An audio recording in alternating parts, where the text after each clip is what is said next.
Nagbigay ng ngiti ang pagdalaw ni Senator Bong Revilla sa mga evacuees at mga namatayan sa Talisay, Batangas.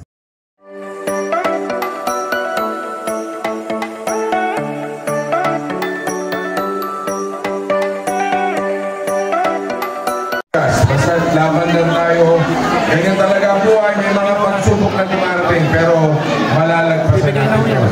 Basta tayo, tuloy lang ang laban natin sa buhay at hindi tayo pababayaan ng Panginoon. Okay? Okay na tayo! After dito sa Talisay, punta kami ng Laurel. Tapos mag-iikot naman kami doon sa kabilang side para magbigay ng tulong. Sa lahat ng mga naapektuhan natin ay relief goods, tubig para sa kanila. Balik ako ulit para mabigyan sila ng AX or tupad para dagdag ayuda, tulong sa kanila. Ito, personal na tulong ito para sa immediate lang na pagtulong. Actually, galing ako sa Laguna. Hindi ko na-expect na ganito katindi yung tama dito sa Batangas. No? At marami pang umanaw na kababayan natin. Kaya nakikiramay tayo at nabigyan din natin ng konting tulong yung pamilya na namatayan. Pupunta tayo from here dito sa Talisay, diretso ako ng Laurel. Hindi tayo tumitigil.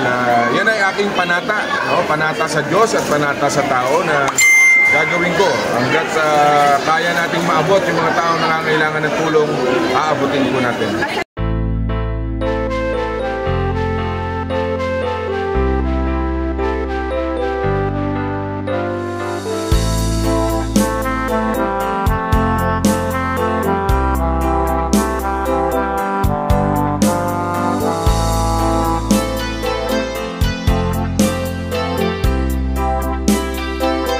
Masasabi nyo na si Senator ay bumaba sa inyong lugar? Napakalaking tulong po niya sa aming bayan.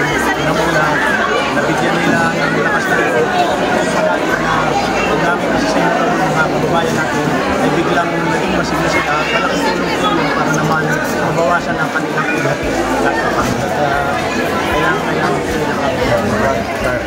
Thank you po. Salamat po si Senator Bong Revilla. Ngayon lang ko nakikita yung kagwapo niya. Malaki na tulong. Salamat.